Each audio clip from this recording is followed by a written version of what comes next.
কি করছিস তুই? সারাক্ষণ খালি খাওয়া। কি করে বানালে মাম তালের বড়াটা? তালের বড়া বানানোর জন্য আগে লাগে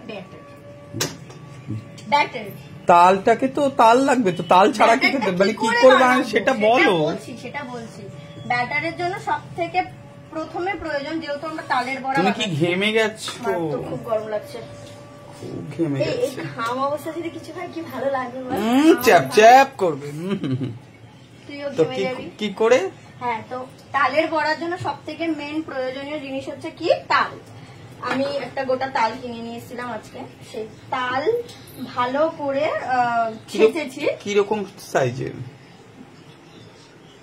তিনখানা আটি ছিল টোটাল। তো 3টে আটি তাল। আটিগুলো বুঝতে পেরেছো তো কেমন? 3খানা আটি ছিল তাল। ওটাকে আমি দুপুর সকালবেলা কেটে মানে ছালিয়ে জলে ভিজিয়ে রেখেছিলাম। আর একটু আগে উঠে তালটাকে ভালো আমাদের ফুটো থালায় ভালো করে ঘষে ঘষে তালের কাঁচটাকে ভালো করে ঘষেছি। একদম জব্বর ঘষেছি।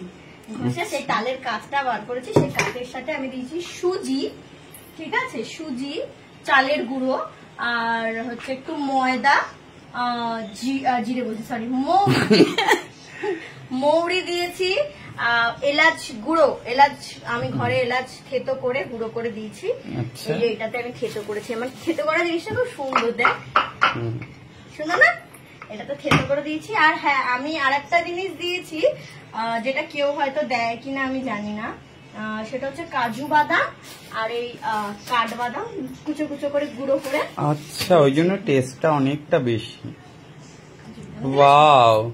এইটা দিয়ে তারপরে গরম তেলে ছেড়ে দিয়েছি, কম আঁচে ভাজছো, ভেজে তৈরি হয়ে গেল তালের বড়া।